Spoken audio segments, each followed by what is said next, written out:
Bienvenue à la Galerie du Passage chez Pierre Passebon qui a reçu la photographe Mary Russell et sa collection de photos qui racontent l'histoire du chic bohème des années 60-70. Voici Marisa Berenson. Hiram Keller, la vedette du Satyricon. Les stars du moment, Jane Birkin et la sublime Charlotte Rampling. Je suis d'une petite ville nord de Boston et j'ai regardé tous les magazines de mode et toutes les stars et j'ai rêvé comme toutes les petites filles, beaucoup de petites filles, d'être star et d'être le star de mon film à moi. C'est pour ça que j'aime faire les photos, parce que je filme une vie rêvée que vous êtes en train de faire, même si c'est pas rêvé, c'est le contact avec une vie qui n'est pas la mienne et que je capte. Et c'est la séduction avec l'appareil photo ou la caméra, où il y a quelque chose entre les deux personnes pour me protéger. Diane von Furstenberg, tout en noir, et la merveilleuse Isabelle Adjani. Pierre Passebon a un chic particulier pour choisir les artistes de ses expositions. C'est une rencontre, un coup de foudre, et pour Marie d'abord, et ensuite pour son travail. C'est grâce à Florence Grinda qui m'a présenté Marie, et Marie cherchait à montrer ses photos, et j'ai eu l'idée de ce livre, puisque je m'occupe de ce département qui s'appelle Obsession, qui avait commencé par Obsession Marlène, avec les photos sur Marlène Dietrich. C'est tout naturellement, j'ai trouvé que c'était formidable de montrer le travail et la vie de Mary.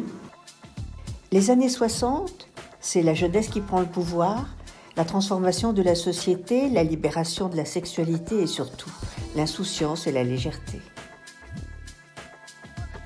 Loulou de la falaise, unique et multiple.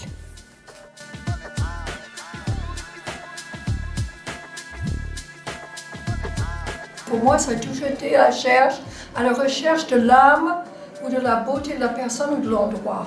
Et de capter un moment très très personnel, même pour une seconde.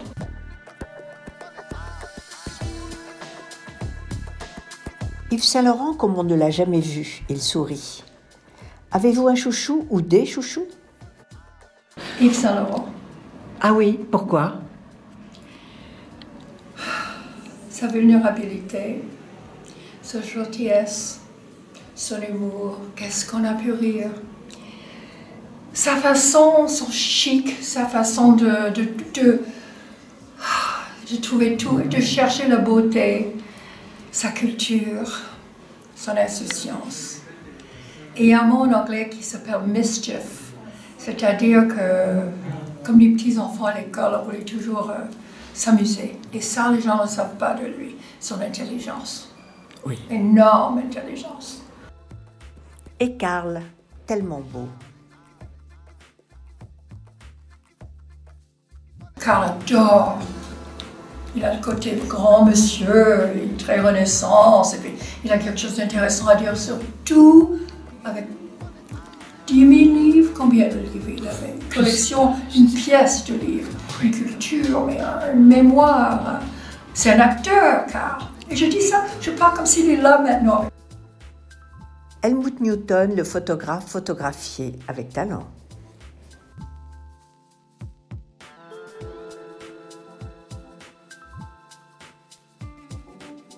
Helmut Newton, c'est le photographe avec qui j'ai travaillé. J'ai eu la chance, puis que j'étais rédactrice à Vogue américain. Et j'étais là pour le stylisme des photos qu'on faisait dans les années 70 pour Vogue américain. Et j'avais beaucoup d'heures avec lui pour apprendre la photo, mais c'est-à-dire, je travaillais comme styliste, mais j'avais toujours mon appareil. Et il me guidait, il m'aidait parce que les journées étaient longues. Alors il y a des moments, quand il y a les maquilleurs, où il y a 10 minutes, j'avais mon appareil, il me laissait faire des photos de lui. Il aimait bien ça, alors il m'a guidée, il m'a encouragée. Et il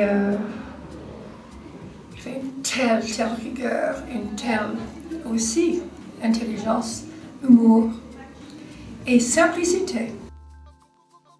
Jerry Hall, un bel inconnu, le talentueux créateur de mode Tan Giudicelli. Cerise sur le gâteau, quelques très rares photographies du légendaire coureur automobile Juan Manuel Fangio. On était en Argentine, chez lui à Balcarce, qui est de l'autre côté de l'Argentine, parce que mon ami faisait un documentaire sur sa vie. Et il est venu à Monte Carlo, et quand il est venu à Monte Carlo, mon ami a suivi dans les vieilles voitures qu'il avait. Il y avait des voitures, enfin, toutes les voitures de course. Et là, on était à Monte Carlo quand il a fait cette photo-là avec moi. L'esprit d'une époque, l'esprit des gens qui aiment les gens, toute cette liberté, cette soif de s'amuser. L'insouciance et la créativité étaient reines à cette époque-là, pourvu que cela revienne.